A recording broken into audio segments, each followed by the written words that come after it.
അപ്പോൾ നമസ്കാരം എല്ലാവർക്കും.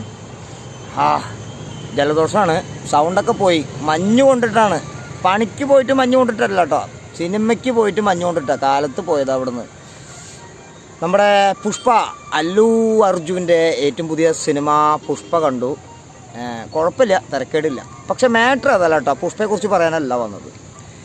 ഇപ്രാവശ്യം ഈ അടുത്ത് സൂപ്പർ സ്റ്റാറുകളായ നടന്മാർ എല്ലാവരും ഊഞ്ചിച്ചു എന്നുള്ളതാണ്. ഊഞ്ചിച്ചു ഗൈസ്. കാരണം നമ്മൾ പണിക്ക് പോയി കാശ് കൊടുത്ത് ടിക്കറ്റ് എടുത്ത് സിനിമ കണ്ടു, സിനിമ ഊമ്പിച്ചു. ചുരുക്കം പറയാലോ, ഇപ്രാവശ്യം കണ്ട സിനിമകളൊന്നും തൃപ്തികരമായില്ല എന്നുള്ളതാണ്. നമ്മുടെ കമലഹാസൻ ഇന്ത്യൻ 2 അവിടെ നിന്ന് അങ്ങോട്ട് തുടങ്ങിയത് നമുക്കുള്ള കിഴികൾ. സിനിമകൾ പോരാ, ഇന്ത്യൻ ഫസ്റ്റിൻ്റെ ആ ഒരു പ്രതീക്ഷ ഇന്ത്യൻ 2 കളഞ്ഞു. പിന്നെ രജനീകാന്തിൻ്റെ സൂപ്പർ സ്റ്റാറായ രജനീകാന്തിൻ്റെ സിനിമ വന്നു, വേട്ടയാൻ. അതും വലിയ റേഞ്ചിൽ വന്നില്ല.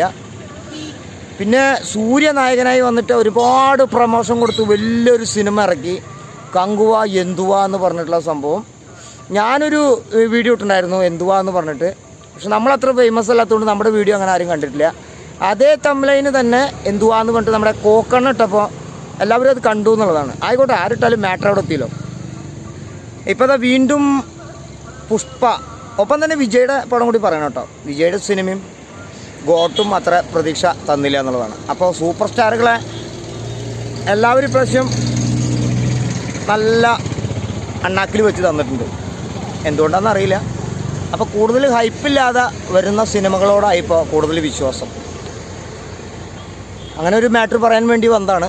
ഇപ്പം അടുത്ത് ഈ സിനിമകളൊക്കെ കണ്ടവരാണെങ്കിൽ ആ സിനിമകളെക്കുറിച്ചുള്ള അഭിപ്രായം കൂടി പറയാം. പിന്നെ ഏറ്റവും അടുത്ത ഇറങ്ങിയ നമ്മുടെ പുഷ്പ, ആ ഒരു സിനിമയിൽ ഫഹദ് ഫാസിലാണ് നന്നായിക്കണമെന്ന് പറഞ്ഞു. സത്യത്തിൽ ഫഹദ് ഫാസിലിൻ്റെ പടം അല്ലല്ലോ അത്. അപ്പോൾ ആ ഒരു കാര്യം കൂടിയും എല്ലാവരും പറയാം. ഓക്കെ, നല്ലൊരു സിനിമകൾ ഇറക്കി വിടുക അണ്ണന്മാരെ.